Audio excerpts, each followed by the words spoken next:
man. Welcome to another episode of Backcourt Breakdown Podcast, man. A podcast where we talk about basketball, break down film, and talk about hoops. I'm your host, Junior, and I'm here with my co-host, Mike. How you doing today, bro? Doing good, man. Great morning. How you doing? I'm doing amazing, man. Let's get started with this episode, man. We had some great NBA game last night. Los Angeles Lakers beat the Houston Rockets, going up 3-0 in this series. Um, Before we get started, man, LeBron James, 41 years old, played 45 minutes last night, had 29, 13 rebounds, and 6 assists. Tell me, man, what do you think about that Yeah. performance last night? LeBron played amazing. He played amazing from start to finish.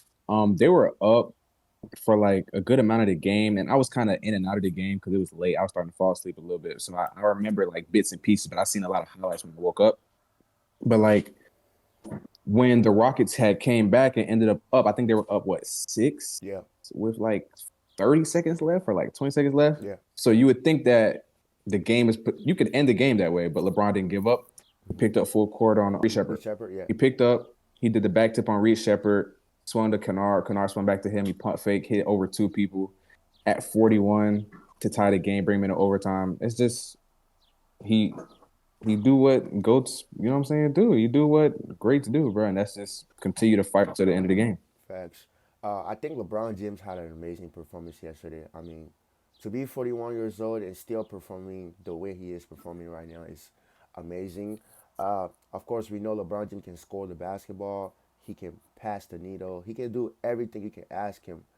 But what I saw last night was a 41-year-old diving on the ball, playing with great energy, talking, moving his feet on defense, like it doesn't get better than that. And then if you're a basketball fan and you're watching the game and that doesn't inspire you to, when you're on the court to give great effort, then I don't know. And also, I want to pay point on something else. Marcus Smart, man. A lot of people doesn't give him credit for the smart thing that he does. He finished the game last night with 21 point. He had 10 assists, uh, 5 steals, and 2 blocks. Marcus Smart had I would say he had the game winning play because he was able to store that pass that Jabari Smith made, and the Lakers were able Mm-hmm. to tie the game 1-1 to be able to get to overtime. We were both talking about Marcus Smart be a good point guard yesterday. I mean, watching Marcus Smart yesterday, what is something that you saw that you could tell our viewers that they can definitely can learn from his game? Marcus Smart's game, he just he shows a lot of passion for the game. First off, before anything that he does on the court, he shows a lot of grit, a lot of intensity, not only offensively and trying to score and get teammates involved, as we can see now, Yeah. but just diving on loose balls, getting steals, picking up full court, picking up as soon as they cross half court. These are things that any basketball player, whether you're good offensively or bad offensively, can do Hmm. to impact and help your team. And he does those things well, and that's why he's playing very well right now. Facts. Yeah. Marcus Smart yesterday was, I think he was a flow generator yesterday on both sides of the court, on defense and offense. When LeBron was in the game, or even when he was in the game with LeBron, I could see he was controlling also the game. He was getting guys into the spot, uh, throwing lobs to Jalen Hayes, DeAndre Ayton, getting Luke Kennard open for some shots. He was doing everything that a point guard should be doing on the basketball court yesterday. And I think that uh, if your goal is to be a point guard at the highest level, you should be watching guys like that and learn from the game. Not just guys that just want to score and just tuck up shots, but guys that can, run an offense and, get guys to the spot so that team can have success. Moving on next, we're going to be talking about Rui Hachimura. Rui Hachimura was 6 for 6 at the end of the first quarter, had 16 points. He finished the game with 22 points. He was 4 for 7 from the 3-point line. I mean, Rui Hachimura brings something special to the Lakers team. There was times where the Lakers really didn't have anything going on and he missed some big shots. We all know that every time he got to that mid range, it was chicken. And Rui Hachimura is a great piece for the Lakers going forward, and I think that uh, he's bringing a good impact to his Lakers team. And Like I'm excited to see what he's gonna be doing going forward. Tell me a little bit, man. What did you see yesterday watching Rui play? Rui started off the game hot, and he helped the Lakers build momentum as the game started. Right, so like you say, he went 6 for 6 from three starting off the game. Facts. That's a great field goal percentage. But not only that, it shows that if Rui's coming to hoop, which is not a guy that we're depending on, but it's a guy that we need to produce, Mm-hmm. then shoot. And I'm looking at that, then that means I got to go in and hoop. So it's building the team camaraderie, seeing all these guys just like instead of being playoff dippers, they're rising to the occasion. Facts. And I want to double down on that because everybody that came in last night gave us some great minutes. Labs, he was active on the glass. He did get in some foul trouble early, but he was there. We even have Bronny James. Bronny came in the game last night. He made some big shots.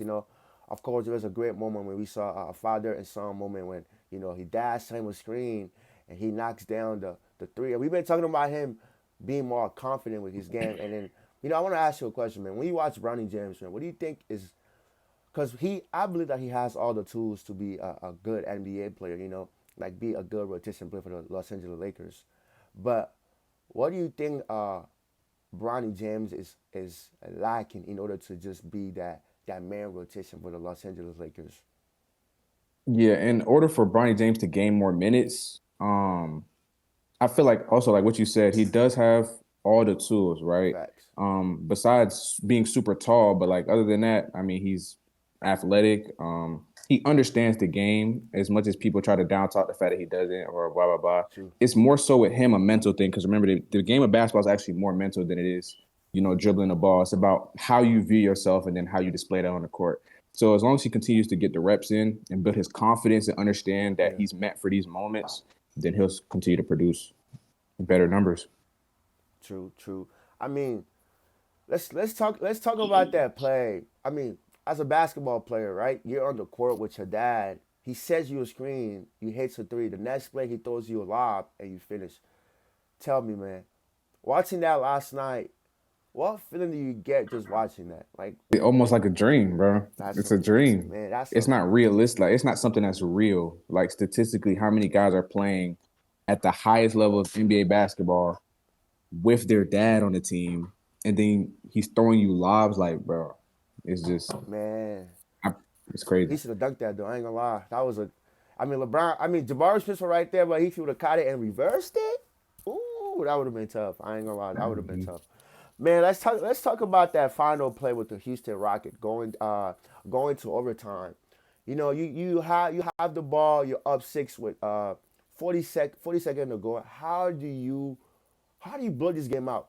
Do you think it's more of a players not being locked in and be dialed in, or because I mean Jamari Smith did throw that pass and I was like, yo, what are you doing, bro? Like, do you think the coach should have called a timeout?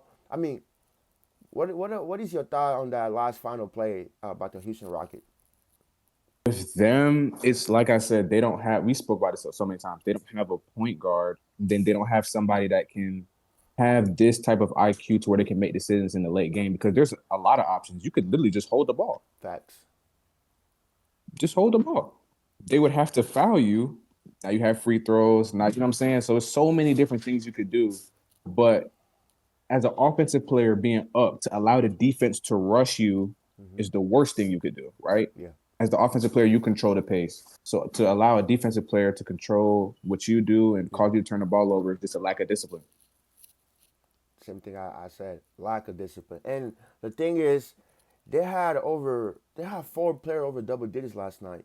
Jabari Smith had 24, Segum 33, Reed Shepard 17, and Amen Thompson 26. So, I mean, watching that game yesterday, I was a little bit worried. I'm like, ooh, is the Lakers gonna be able to pull this up? Because the game was very close. Like the Lakers had a 6 point lead. They could never get over that double digits lead. The largest lead was 11 point last night, and the Houston Rockets just were just in the game with them. They kept making shots after shots, and somehow they were able to get the lead, and they were up six at a point. And I'm like, oh yeah.